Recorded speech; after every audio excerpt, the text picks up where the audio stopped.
To use the Nespresso capsule coffee machine, please check that there is enough water in the tank and refill it if necessary.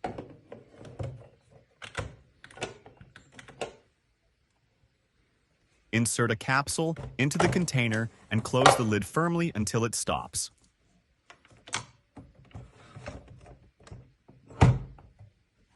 Turn on the machine by pressing one of the buttons on the top panel. The buttons will start blinking while the machine is heating up.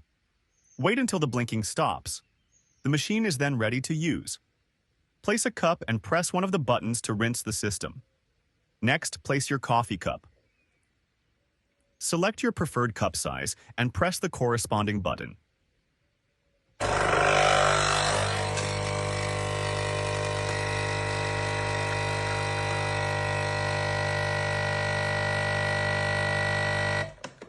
The machine will start preparing your coffee.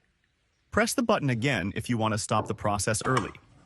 After preparing several coffees, please remove the used capsules and empty any remaining water from the drip tray. Our team wishes you a pleasant holiday.